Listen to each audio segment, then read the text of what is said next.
In this video, you'll discover the complete story of Baldwin IV, the Leper King of the Kingdom of Jerusalem. You'll see how he was born in the Middle Ages, how leprosy was discovered during his childhood, and how that changed his destiny. You'll follow his rise to the throne amidst the Crusades and the religious conflicts in the Middle East. You'll witness the direct confrontation between Baldwin IV and Saladin during the Holy Wars. You'll see how he ruled Jerusalem, surrounded by holy war, internal disputes, and fragile alliances. The narrative follows from beginning to end, from childhood to early death, based on historical facts. This is the journey of a king who ruled through illness, war, and resistance. Most stories about kings are filled with glorious conquests, epic battles, and youthful triumph. But the story of Baldwin IV begins differently. From an early age, his body revealed a cruel fate. At just 9 years old, he was diagnosed with leprosy, a disease that at the time was almost a guaranteed exile. Yet, against all odds, this leprous boy not only survived, but rose to the throne of the most coveted kingdom in medieval Christendom, Jerusalem. This video will take you on a surprising journey, full of twists, betrayals, battles, and decisions that shaped the fate of an empire. We'll uncover how a physically weakened young man managed to maintain the fragile balance of a kingdom surrounded by powerful enemies, most notably the legendary Saladin, and how his strategic mind, calm in the face of death, and sharp political vision were crucial in delaying a downfall that would come just years after his death. Baldwin IV was not a typical warrior. He didn't wield swords with ease or lead triumphant charges. His battlefield was different. The throne, war councils, diplomatic alliances, and the hard decisions no one else dared to make. He ruled with clarity, even as his body deteriorated. And perhaps that's why he became one of the most respected and at the same time most tragic figures of the Crusades.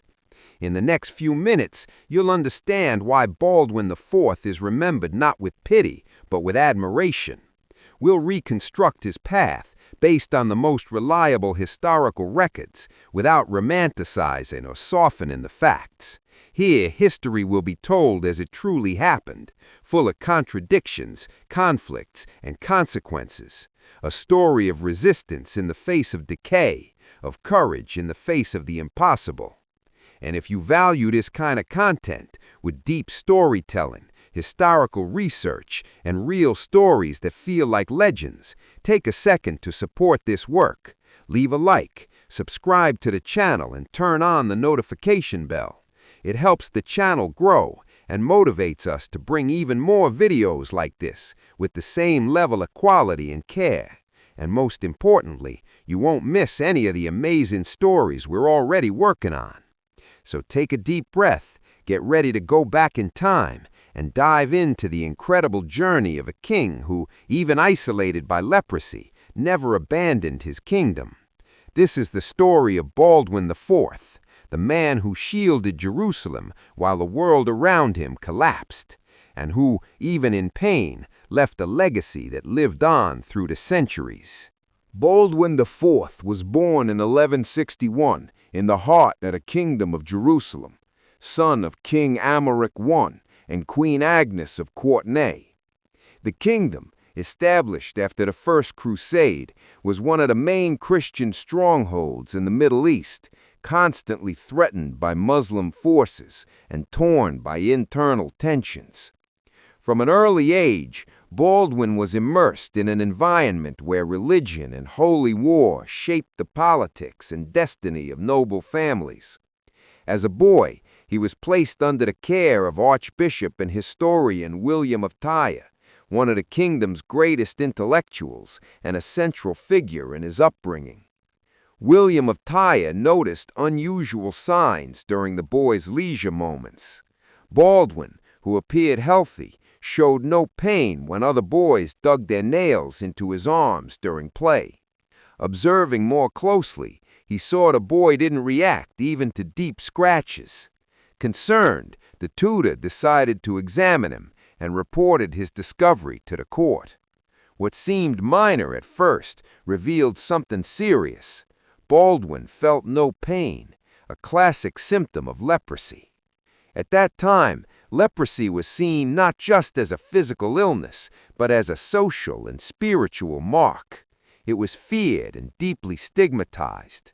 Contagious diseases in the Middle Ages were often interpreted as divine punishment. Discovering that the heir to the throne had an incurable disease had a deep impact, though initially kept secret.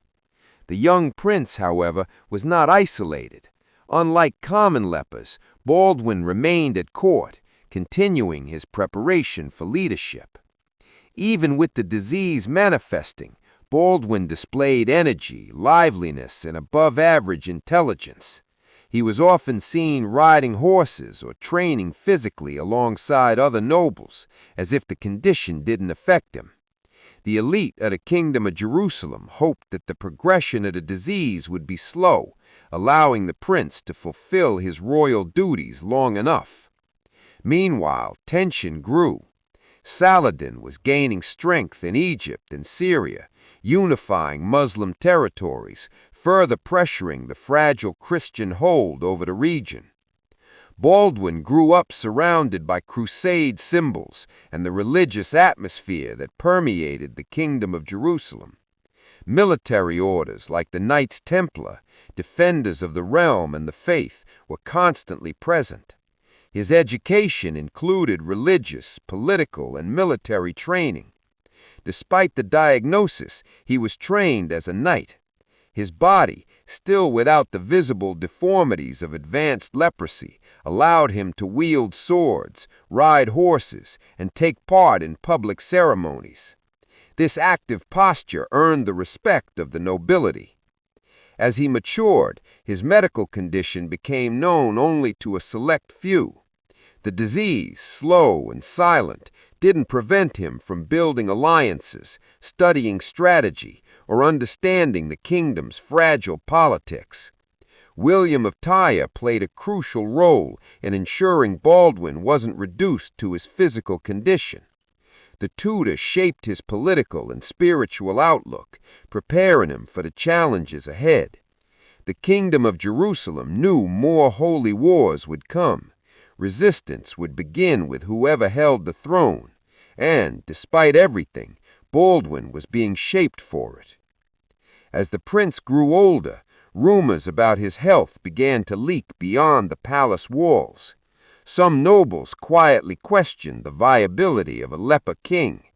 Others saw him as a divine test. Between trust and doubt, Baldwin kept training as a knight and being prepared to rule a kingdom embroiled in holy war. His condition progressed, but it didn't stop him from moving forward, and the events to come would put the crown on his head sooner than anyone expected. In 1174, King Amalric I died in Jerusalem, a victim of acute dysentery while returning from a military expedition.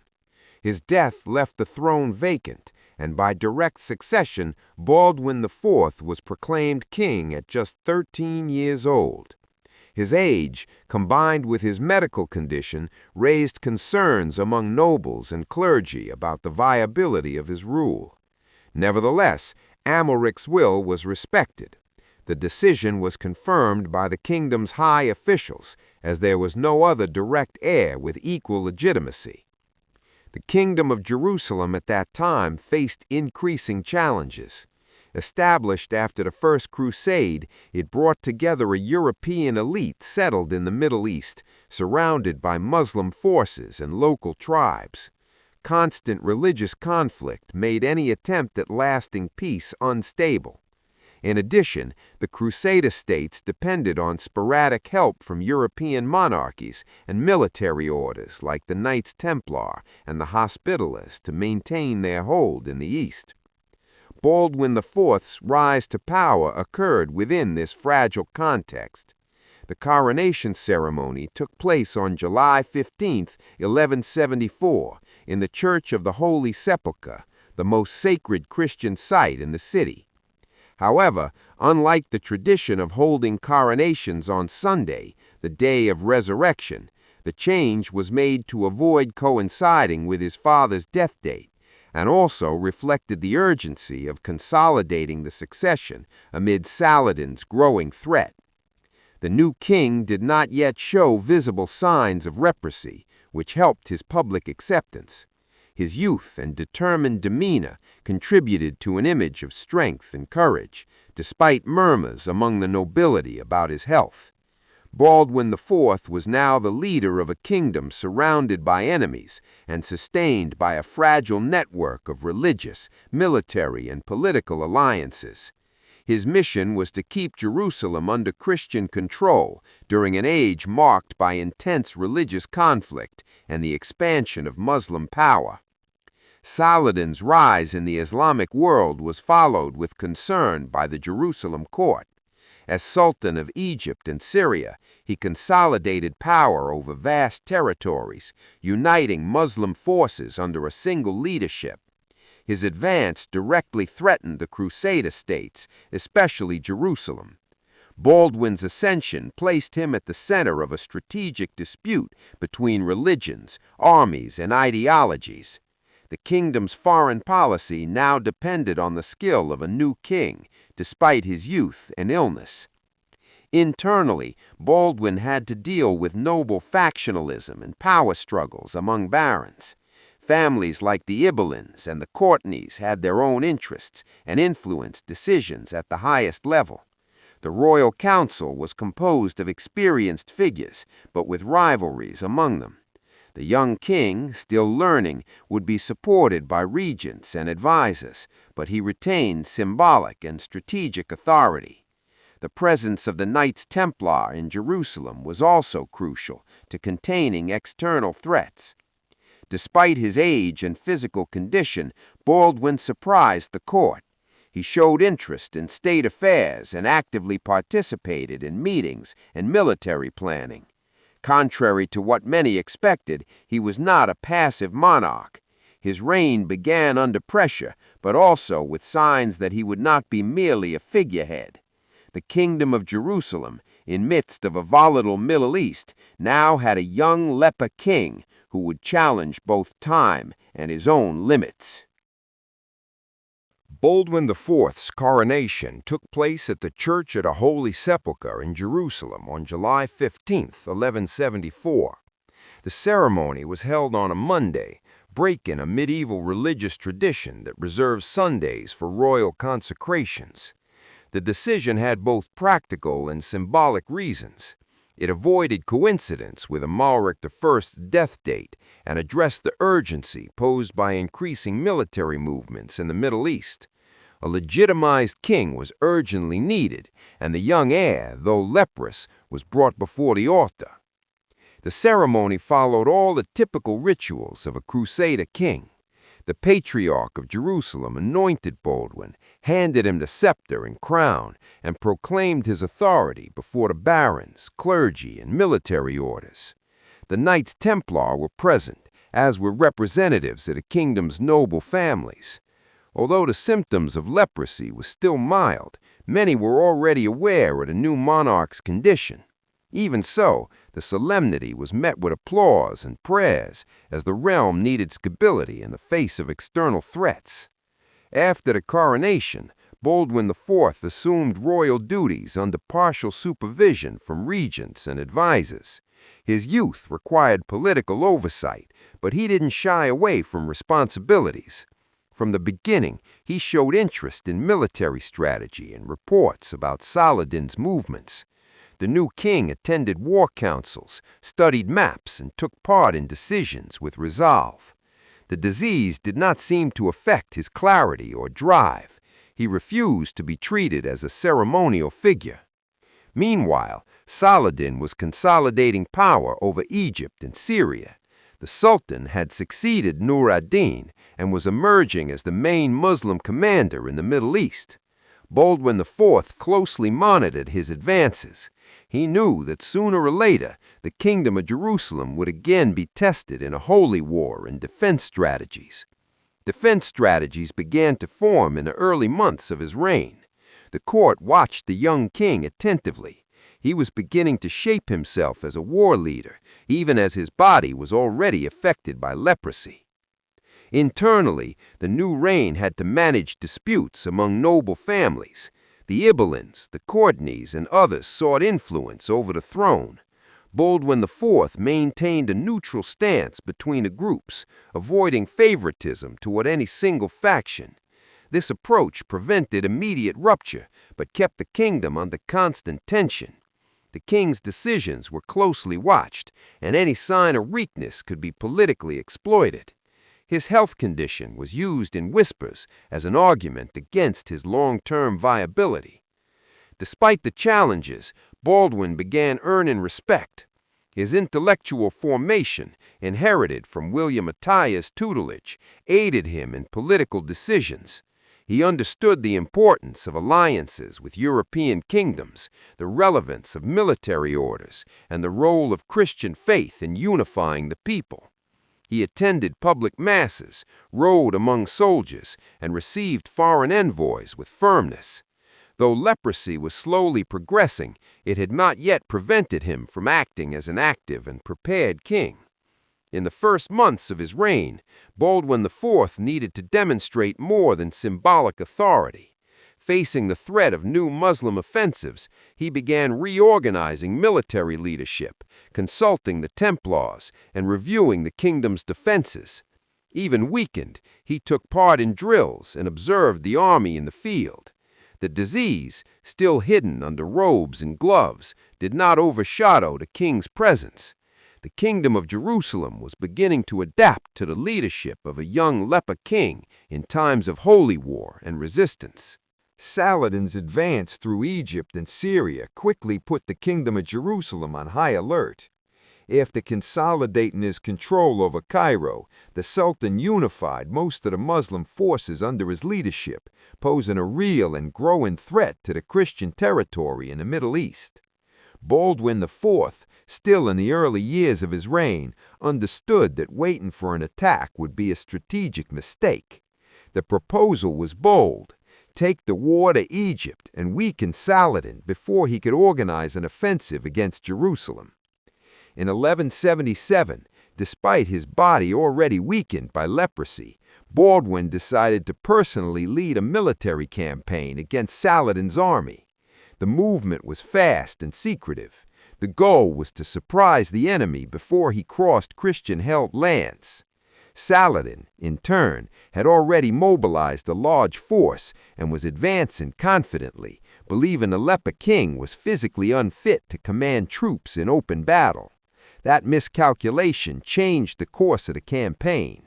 The two forces met at Mangasad, near the Palestinian coast, in November 1177.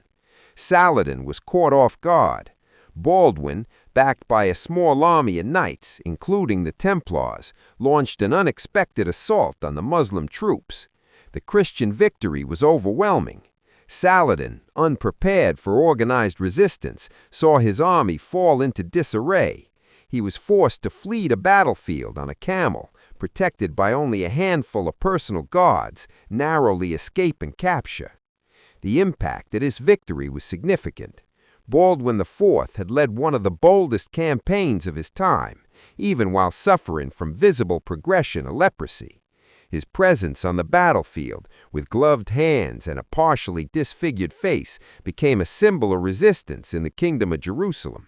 The troops acclaimed him as a legitimate commander, and the nobility recognized his authority more firmly after Mangasad. The image of the Leper King leading a military triumph strengthened his position both internally and externally. Despite the success, Baldwin knew Saladin would not remain inactive for long.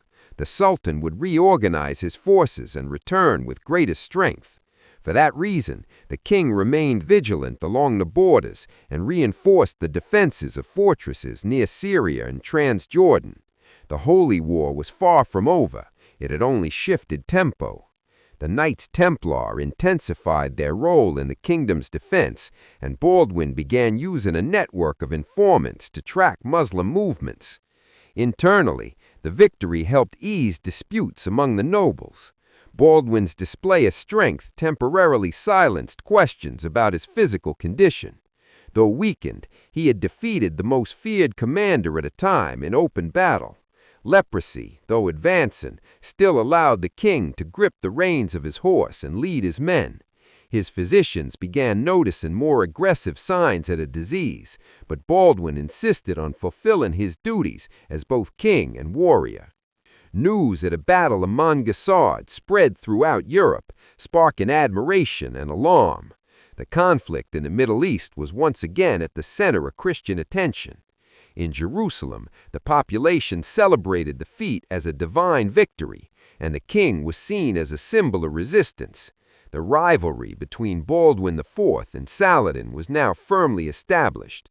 The Holy War had gained two protagonists, a rising sultan and a young king, ill but determined to fight to the end. After the victory at Montgassard, Baldwin IV knew it had been only a temporary breath. Saladin remained in control of Egypt and Syria and would soon resume his offensive against the Kingdom of Jerusalem. To maintain resistance, the king needed powerful allies, especially with naval capabilities. Egypt was a heavily protected region through maritime routes, which required a fleet that Jerusalem alone did not possess. The only Christian power with sufficient naval strength in the east was the Byzantine Empire. Relations between Latin Crusaders and Byzantines had long been marked by mutual distrust since the First Crusade. Still, Baldwin IV sought diplomatic rapprochement. The proposal was clear: secure logistical and naval support for a coordinated offensive against Egypt, striking at the heart of Saladin's power. The king of Jerusalem believed that a direct attack on the Nile Delta, carried out with Byzantine ships and Crusader troops, could destabilize Muslim rule and provide lasting advantage to Christians in the Middle East. Baldwin sent envoys to Constantinople. Their mission was to present the Kingdom of Jerusalem's needs and propose terms of cooperation. The Byzantine emperor at the time, Manuel I Komnenos, showed initial interest but demanded guarantees and control over parts of the operation. Understanding between the parties was complicated.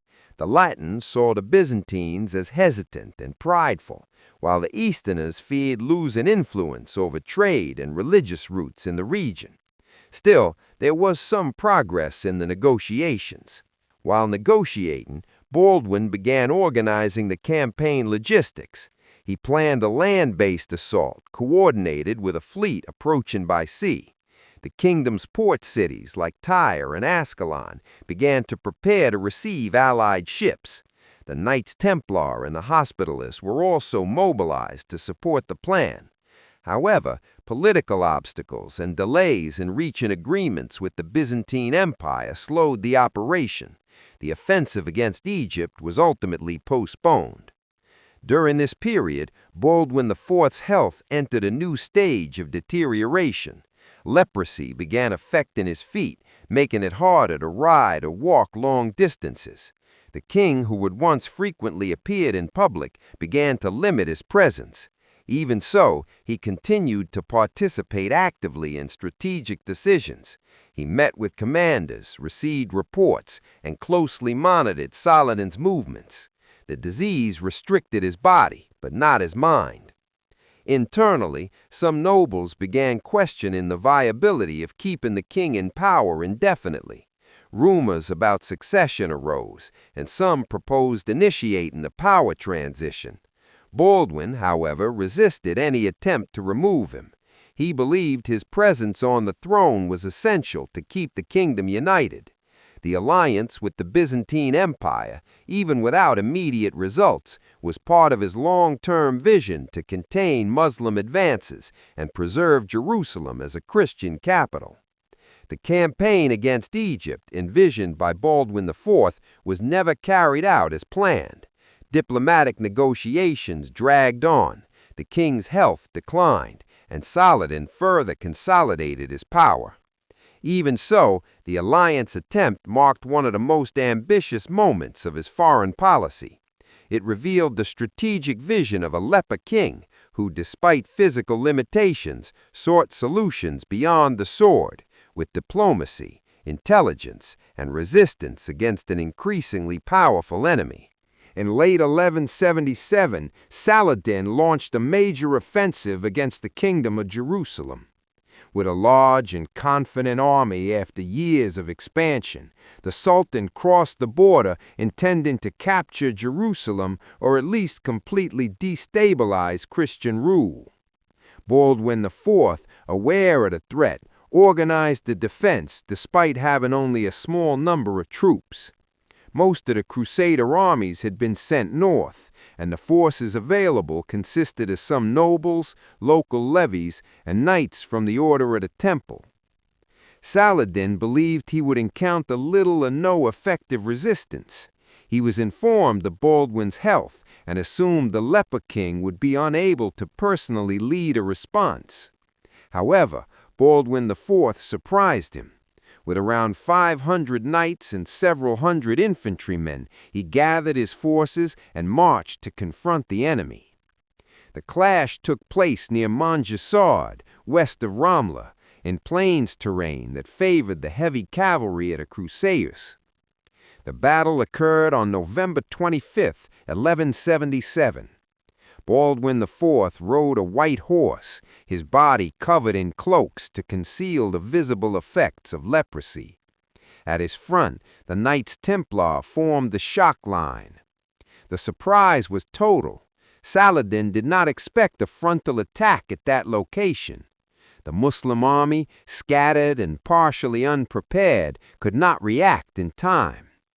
The Christians charged forcefully, breaking the center of the enemy's formation and causing widespread disarray in the Islamic ranks.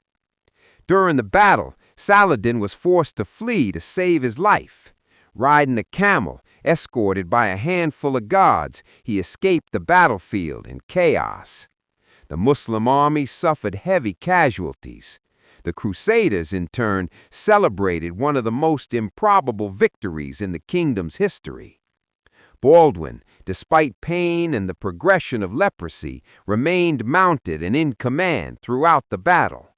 The sight of the Leper King leading the charge spread quickly, boosting his authority among nobles and soldiers alike. The impact of the victory at Montgisard was felt throughout the Kingdom of Jerusalem. The population celebrated in the streets of Jerusalem, and the clergy interpreted the triumph as a sign of divine favor. Baldwin IV came to be seen as a symbol of courage and resistance in times of holy war. The religious conflicts surrounding the city were reignited, and Saladin's threat was temporarily halted. Still, the king knew it was only a partial victory. The Sultan would return stronger. Internally, the success politically strengthened Baldwin. Criticism of his physical condition diminished, and even the most skeptical nobles acknowledged his leadership.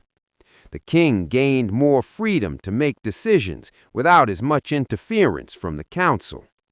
He continued monitoring Muslim advances, reorganizing defenses, and preparing the kingdom for future campaigns. Despite his decline in health, he maintained a firm grip on both government and military matters. The Battle of Montgisard became one of the most emblematic moments of Baldwin IV's reign. Although the victory didn't permanently alter the balance of power in the Middle East, it imposed a temporary halt to Saladin's expansion and gave the Kingdom of Jerusalem time to breathe. For the Leper King, it was proof that his leadership depended not on physical appearance, but on strategy, courage, and the ability to unite his people under a common cause in the midst of the holy wars. As the years passed, Baldwin IV's leprosy advanced irreversibly. The kingdom's physicians, though attentive, could do little more than try to ease the symptoms. His hands began to atrophy, his feet became severely wounded, and the king could no longer mount a horse without assistance. His public appearances became increasingly rare. Even so, he continued to govern firmly, making military decisions, organizing expeditions, and regularly meeting with members of the royal council. The nobility and clergy, however, began pressing for a solution that would guarantee the kingdom's stability in the event of the king's sudden death. Baldwin had no children, and his sister Sibylla was his closest dynastic relative. The possibility of appointing a regent or co-king began to be discussed. The king knew that even without abdicating, he had to prepare for a power transition. In 1180, he chose Guy of Lusignan as Sibylla's husband and positioned him as a central figure in the regency. Guy's selection was met with controversy. A member of the French nobility, Guy of Lusignan had only recently arrived in the East and lacked strong support among the leading houses of Jerusalem. Still, Baldwin saw in him a militarily capable man, willing to protect Sibylla and the throne. To prevent Guy from seizing power by force, the king summoned him personally and imposed an oath. Guy was to swear before the clergy and the barons that he would never claim the crown while Baldwin was alive. This pact was formalized before the Patriarch of Jerusalem and representatives of the military orders. Guy swore loyalty to the king and a commitment to the kingdom's stability. In return, Baldwin began entrusting him with administrative duties and military responsibilities. In the following months, Guy acted as the king's right hand, leading garrisons and participating in high-level decisions. However, his behavior soon began to raise suspicion among the older nobles at court. Meanwhile, Baldwin IV spent more and more time in seclusion. Leprosy had progressed to the point where he could no longer walk without support. Physicians applied ointments, bandages, and herbal baths to try to manage the open sores, but tissue deterioration was constant. The king's face was disfigured, and he had already lost part of his vision. Despite this, his mind remained sharp. He continued reading reports, reviewing war strategies, and dictating official letters. His political intelligence had not been touched by the disease. The people of Jerusalem continued to revere Baldwin. Even out of public view, he was seen as a symbol of resistance, especially after the victory at Montgisard. Religious processions often included prayers for his health, and the clergy treated him with reverence. Aware of the fragility of the moment, the king began planning the possibility of crowning a successor while still alive. The priority was to avoid dynastic disputes that could weaken the kingdom amid external threats. With his disease worsening, Baldwin IV knew time was short. Preparing the succession was not just an administrative act, it was an urgent measure to keep the kingdom of Jerusalem functioning under the looming pressure of Saladin's siege. The appointment of Guy of Lusignan as temporary regent was the first step, but the real question was who would ultimately inherit the throne. The succession needed to be clearly defined, or all that Baldwin had sacrificed could be lost to power struggles.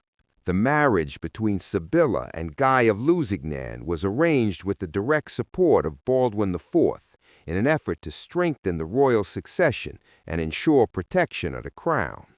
The ceremony was lavish and brought together key figures from the Kingdom of Jerusalem, including barons, clergy, and representatives of the military orders. The chosen venue for the event was the castle of Kerak, a formidable fortress in Transjordan, strategically located along trade routes and conflict borders. While the celebrations were underway, Saladin launched a new offensive. Informed that a gathering of Christian leaders at Kerak, he marched his army toward the fortress. His goal was clear: capture or eliminate central figures of the Crusader command in a single strike. The siege began abruptly, with catapults hurling stones at the walls and archers firing flaming arrows. The guests were caught off guard, and the castle shifted into full defensive mode. Inside the fortress, panic spread. Nobles and clerics tried to protect Sibylla and Guy, while soldiers set up barricades. Baldwin IV, upon hearing of the siege, was in Jerusalem and gravely ill. Even so, he ordered the mobilization of a relief force. He insisted on leading the group himself, despite his nearly paralyzed body. He was transported in a litter, wrapped in heavy cloaks, and accompanied by Templar and Hospitaller knights who crossed the desert in a forced march. The arrival of the Christian forces caught Saladin by surprise.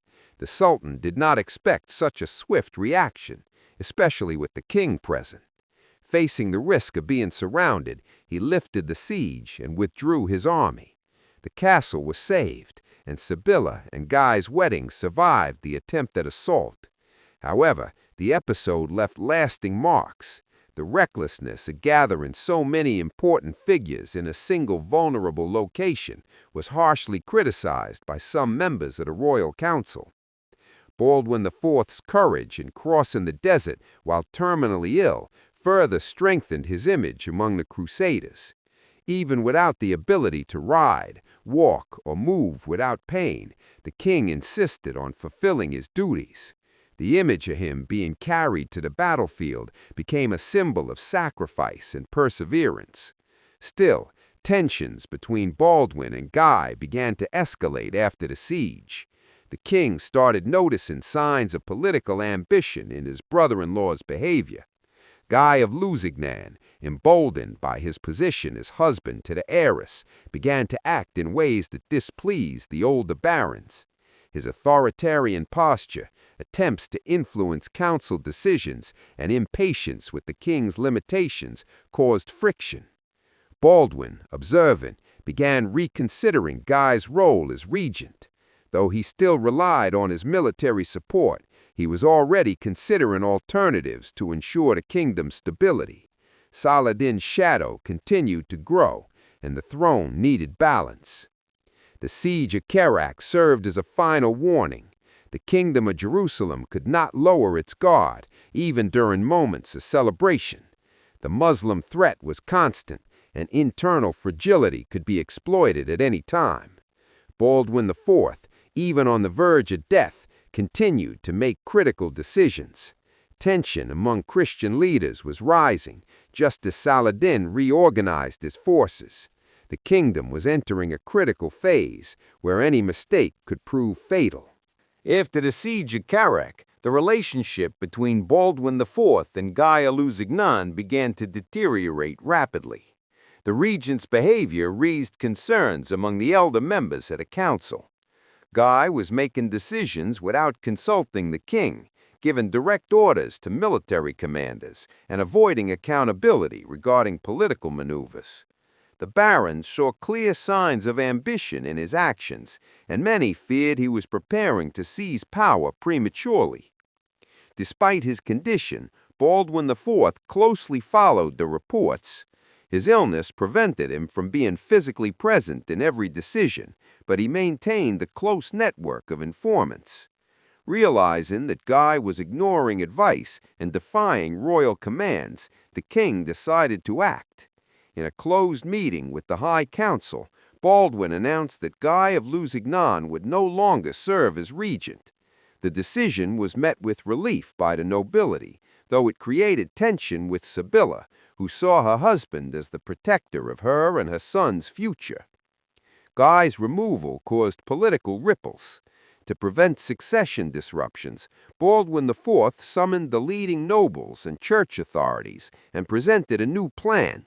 He decided to crown his nephew, Baldwin, Sibylla's son from her first marriage, as co-king. The child, still very young, would be guided by a regency council led by neutral figures at court. With this move, the king weakened Guy without formally breaking the dynastic line, preserving continuity without empowering a single faction. The decision to appoint young Baldwin as co-king was carried out swiftly. The ceremony was held in Jerusalem, with the clergy, the Templars, and the kingdom's top barons present. The young prince received the crown under the supervision of the king himself, who, despite his illness, took part in the ceremony. Baldwin, wrapped in robes and with his hands bandaged, placed the crown on his nephew's head and publicly declared his support for the new leadership. The gesture was symbolic, but had immediate political effects. With Guy removed and a new co-king appointed, Baldwin attempted to restore internal political balance. The measure pleased part of the court, but divided opinion among factions. Sibylla's allies resented the loss of influence, while the more conservative nobles praised the king's resolve to act decisively, even in the final stage of his illness. Though the kingdom remained functional, it increasingly relied on Baldwin's presence as mediator and symbol of unity. The relationship between Baldwin and Sibylla was also affected. The princess, known for her loyalty to her husband, adopted a more reserved posture toward her brother. Baldwin, in turn, showed concern about maintaining the kingdom's stability, even at the cost of family ties. His closest advisers recorded conversations in which the king expressed fear about what might happen to Jerusalem if Guy returned to power after his death. Appointing young Baldwin was intended to prevent that outcome. The mistrust toward Guy of Lusignan became a turning point in Baldwin IV's reign. The Leper King, physically exhausted, continued to display political skill. His decisions, though unpopular with some, aimed to protect the Kingdom of Jerusalem from internal conflict amid the ongoing threat from Saladin. Christian unity was at risk, and Baldwin's time was running out. He needed to ensure that even after his death, the kingdom would have legitimate and cohesive leadership. After years of restructuring, Saladin returned to the military stage with force. His previous defeats did not discourage him. Instead, they served to reorganize his army and expand his support base. By consolidating control over Egypt, Syria, and parts of Mesopotamia, he formed a unified empire under the banner of Islam. This alliance gave Saladin logistical, political, and military superiority over the Crusader states. The threat was no longer localized, it was total. Jerusalem was the target. The Kingdom of Jerusalem began to suffer frequent attacks. Small fortresses fell, caravans were intercepted, and trade routes increasingly came under Muslim control. Saladin no longer relied on isolated raids. He was preparing a full-scale campaign against the kingdom. Reports from spies and traveling monks indicated massive troop concentrations near Syria, something not seen since the days of the First Crusade. Baldwin IV, weakened and aware of the severity of the situation, refused to relinquish political control. Even nearly blind, and with his body covered in sores, he continued to lead council meetings, approve military decisions, and send envoys to Christian kingdoms in Europe, seeking reinforcements. The physicians could barely manage his disease's advance, but the king refused to delegate full power. His presence was what held the Kingdom of Jerusalem together in the face of the looming siege. The Knights Templar intensified their operations along the borders. Baldwin IV trusted them as the core of the military defense. Fortresses at strategic points, such as the Jordan Valley, Gaza, and the outskirts of Jerusalem, were reinforced. The military monastic orders, beyond the Templars, now had royal authorization to recruit more men and expand their arsenals. The kingdom functioned under constant alert, with bells ready to sound at the first sign of invasion. Internally, the looming war forced a kind of truce between political factions. Even Guy of Lusignan's allies began to recognize that the moment required unity.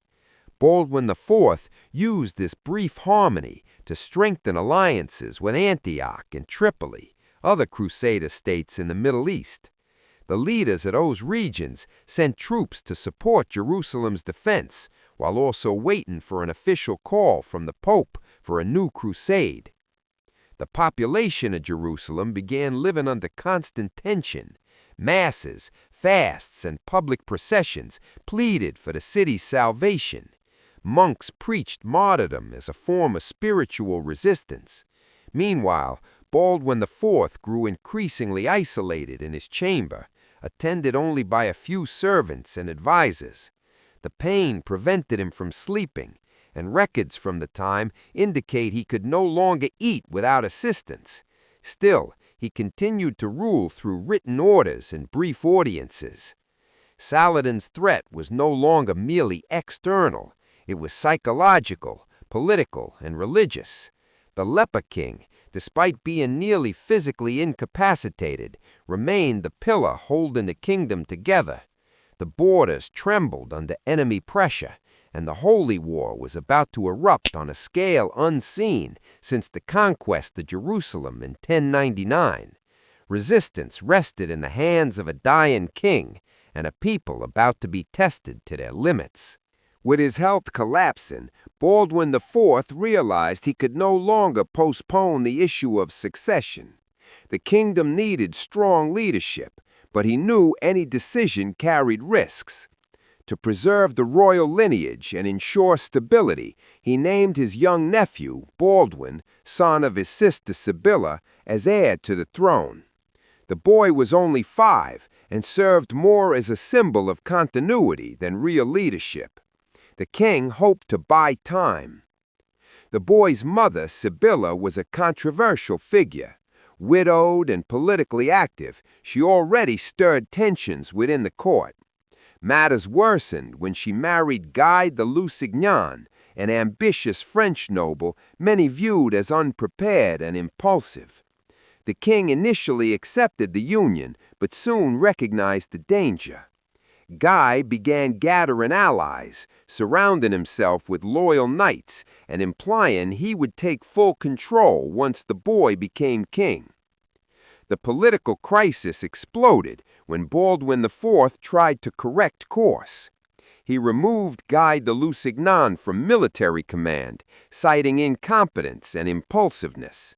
Rather than step back, Guy resisted, creating a rift between his supporters and those who saw him as a threat to the kingdom's balance.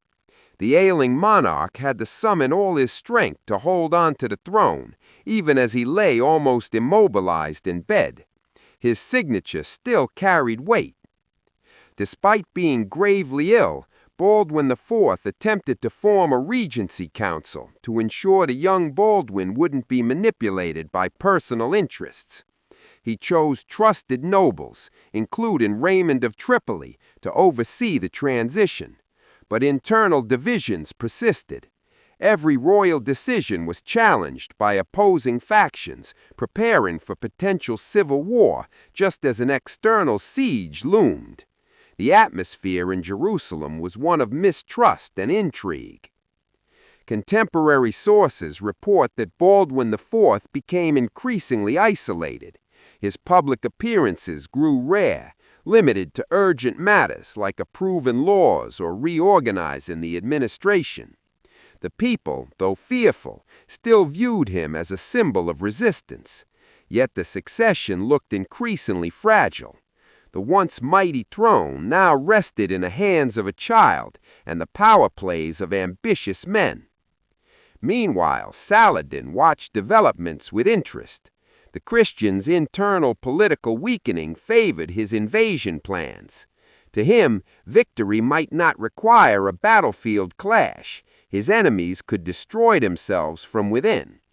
The divisions Baldwin IV struggled to contain represented the real threat, that Jerusalem might fall not to a foreign force, but to betrayal and internal disarray.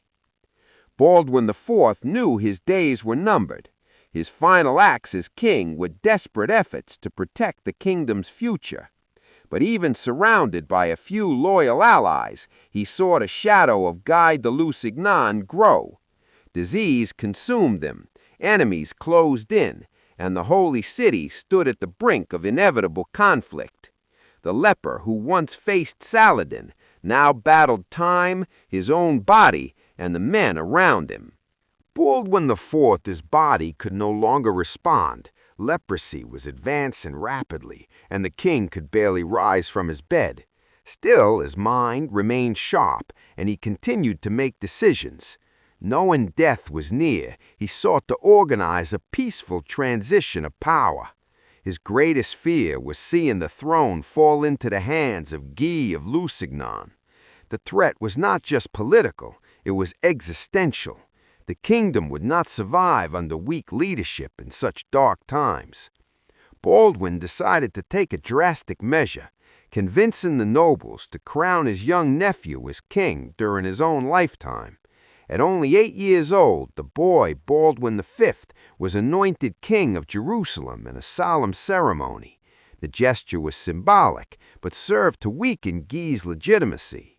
The old king would continue to rule as regent, but there was now a newly recognized monarch, albeit under guardianship. The decision sparked mixed reactions. Some praised Baldwin IV's wisdom in giving up power rather than letting it fall into the wrong hands. Others saw the move as desperate. The truth was that by then, the king no longer had the strength to impose his will. His days were filled with pain and physical limitations. Politics now happened around his bed, and each visit from the nobles was a delicate negotiation between loyalty and ambition. By appointing trustworthy regents like Raymond III of Tripoli, Baldwin IV tried to protect the boy from manipulation. But Guy de Lusignan's supporters did not back down. They believed it was only a matter of time before the child king would be removed and Guy would take over. Rumors of poisonings, conspiracies, and betrayals were in the air. The Leper King knew his plan was fragile and could collapse with his death. Even while ill, Baldwin still appeared in public occasionally, covered in heavy robes, his face veiled, riding in a litter. Each appearance was a visual reminder that the throne still had a master. To the people of Jerusalem, his presence conveyed strength, even if he was only a shadow of a warrior who had once faced Saladin. It was the image of a king consumed by illness, but not defeated in will. In the spring of 1185, Baldwin IV officially abdicated the throne.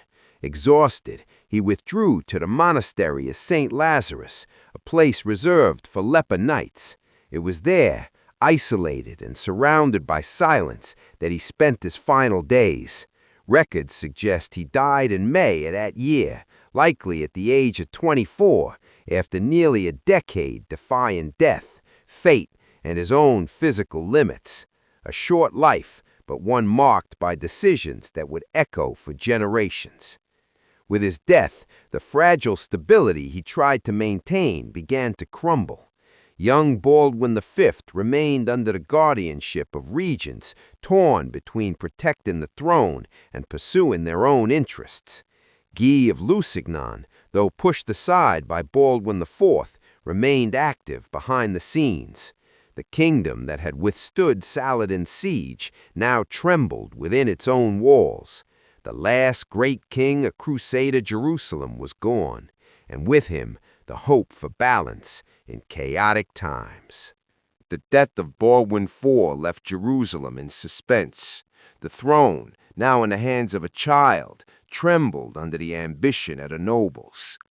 Baldwin V, only 9 years old, was king, but he did not rule. The regents fought among themselves as political tension grew. Everyone knew the stability built by the former king was temporary. The throne was vulnerable, and there was one name that kept returning to the halls of power: Guy of Lusignan. Young Baldwin V was taken to Acre, a city considered safer, away from Jerusalem's political pressures. There, under the care of the regents, he spent his final months. But soon, rumors began to circulate. Some said the boy was ill. Others whispered he had been poisoned. The truth is, his health declined rapidly. In a matter of months, the child who symbolized the kingdom's hope was dead. His death changed everything. With the throne vacant again, all eyes turned to Sibylla, sister of Baldwin IV and mother of the deceased boy. She had a legitimate claim to the throne. However, there was one major issue. Her husband was Guy of Lusignan, the man Baldwin IV had rejected. The nobles were divided. Some supported Sibylla's coronation, but only if she divorced Guy. Others wanted to block her entirely to prevent Guy from rising again. But Sibylla was more cunning than them all. She agreed to separate from Guy just to gain the baron's support.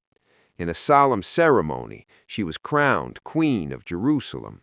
But immediately afterward, she shocked everyone by crowning her husband as king consort. Guy of Lusignan, once rejected and discredited, was now king. The political maneuver was precise. In a matter of hours, what once seemed impossible had become reality. The throne had been taken. Guy's return to power was seen by many as a disaster in the making.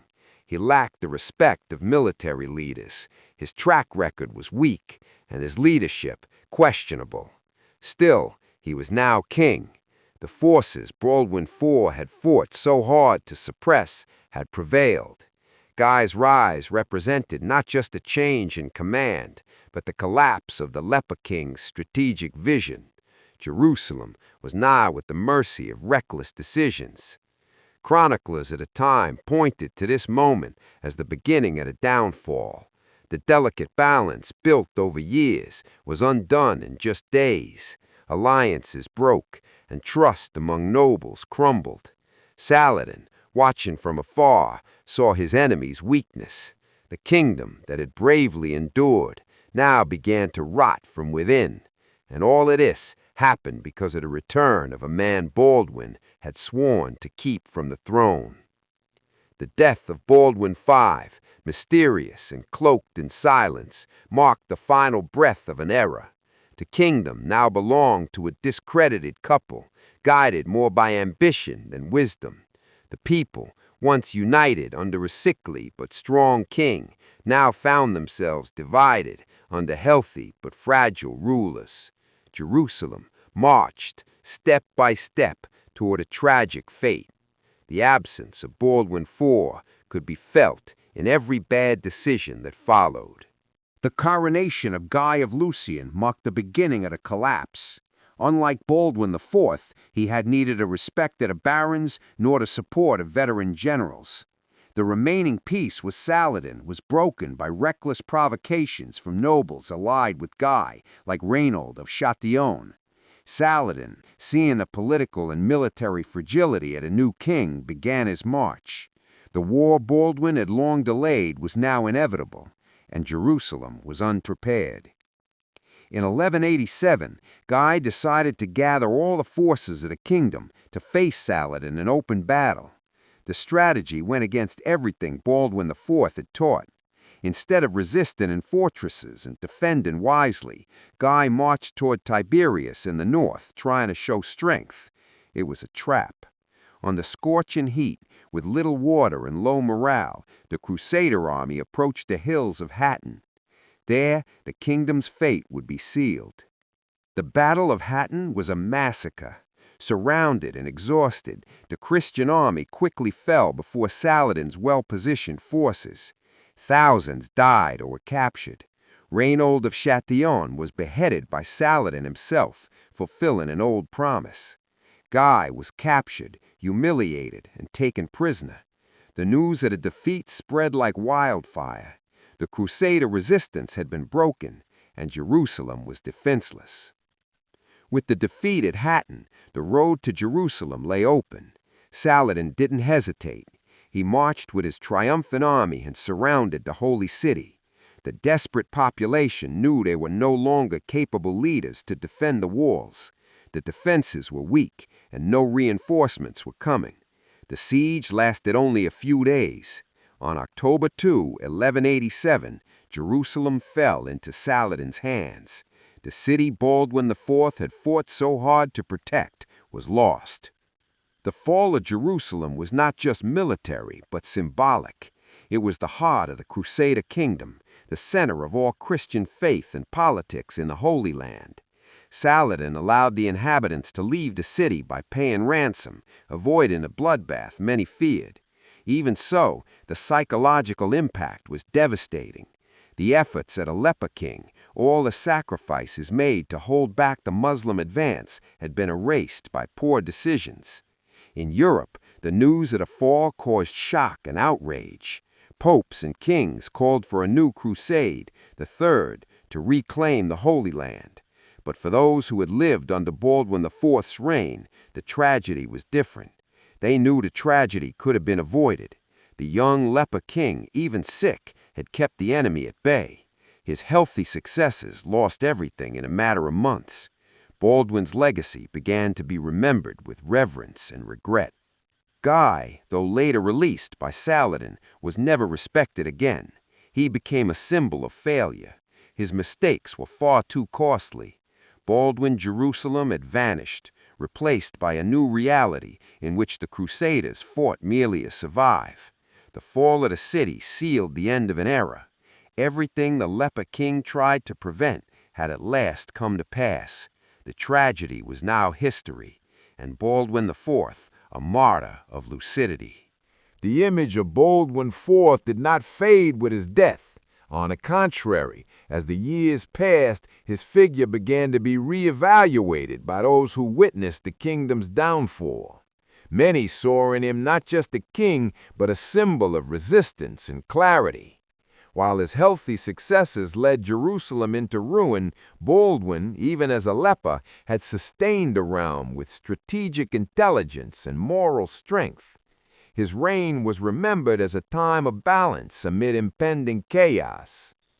Later historians came to describe Baldwin as an exception among the Crusader kings. He was neither fanatical nor impulsive, and he didn't seek war as a first option.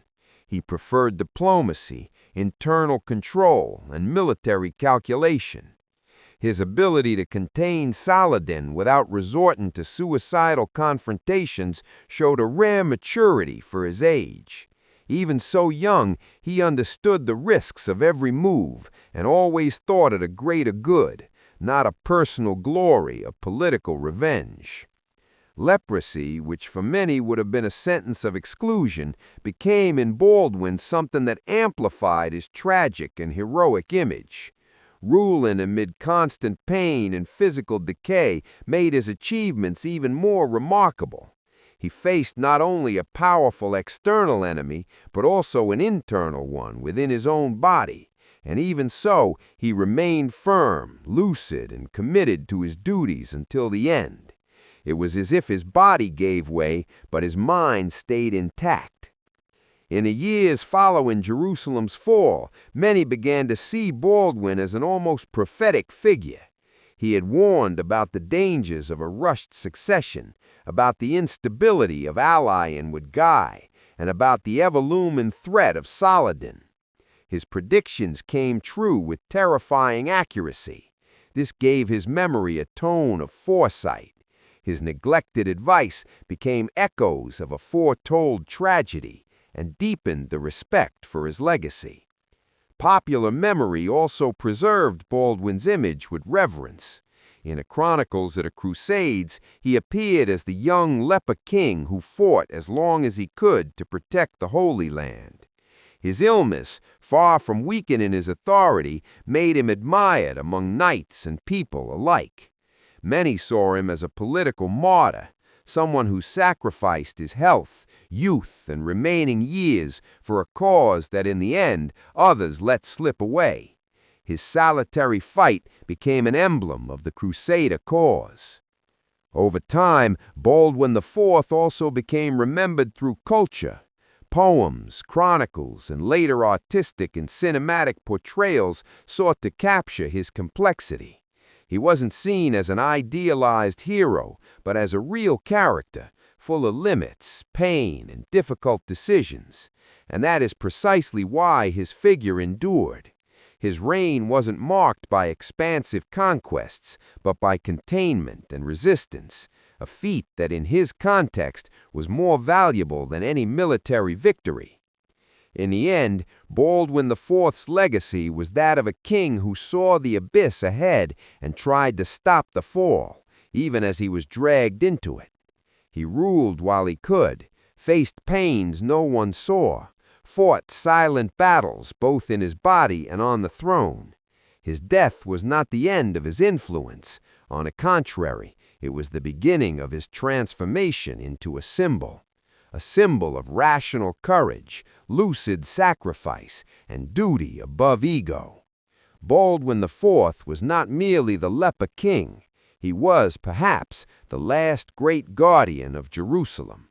Baldwin IV died in 1885 at the age of 24, slowly consumed by the leprosy that had afflicted him since childhood. Unable to move his limbs, blind in one eye, with decaying extremities and collapsing lungs, he resisted until his final breath as king. His body was buried with honor at the Church of the Holy Sepulchre in Jerusalem, and his tomb became a symbol of silent resistance in the face of the kingdom's looming collapse. His funeral was marked by a heavy silence among the nobles, who knew the stability he had built would be hard to maintain. With his death, the carefully woven succession plan unraveled quickly. Guy de Lusignan took the throne after a brief regency under Raymond, but he lacked Baldwin's political and military skill. In 1187, only 2 years after the Leper King's death, Jerusalem fell to Saladin's advance. The Battle of Hattin marked the beginning of the end of the Latin Kingdom of Jerusalem, something Baldwin had long feared. Even without physical strength, he delayed this downfall with strategic intelligence and temporary alliances. Baldwin IV's impact endured in later chronicles. Many Christian authors described him as a martyr who endured to the end for his faith and his people. Muslim sources, in turn, respected him as a worthy, clever, and above all, honest adversary. Even Saladin never underestimated the Leper King while he ruled. The diplomacy between them, despite the conflicts, maintained a strange stability in the Middle East for nearly a decade. After Baldwin's death, the agreements crumbled along with the leadership. Baldwin's tomb was desecrated centuries later, and his remains disappeared. Today, there is no physical place where one can pay homage to the Leper King. Still, his memory survives through texts, documents, and testimonies preserved across the centuries. He left no heirs, no great buildings, no unquestionable battlefield victories, but he left something rarer, the respect of both allies and enemies, even while suffering a disease that socially isolated him. Baldwin IV's story is remembered not as one of glorious conquest, but as someone who held a kingdom together with brittle bones and a decaying body, all while keeping his mind sharp and spirit unwavering. While enemies waited to see him fall, he remained on the throne, making decisions that delayed total collapse for years. Even as nobles argued among themselves, Baldwin maintained leadership with quiet firmness. And even when his own advisors betrayed him, he did not yield to bitterness. His legacy was not built on sweeping victories or fiery speeches, but on endurance, calculation, and silent sacrifice. He proved that a king's strength is not measured by muscle, but by the clarity of mind amidst chaos. The crusade he led was internal, defeating his own body, mastering disease, and continuing to decide the fate of thousands, even without the use of his hands. He was a decaying body sustaining an unstable empire, and while he lived, the empire stood with him. If you made it this far and appreciated the way we told this story, no romanticism, no judgments, just the facts, consider leaving a like, subscribing to the channel, and activating the notification bell so you don't miss upcoming videos. This is just one of many historical figures that reveal how complex the past truly is. History is still alive, and in the next episodes, you'll see it even more vividly. Thank you for watching, and see you next time.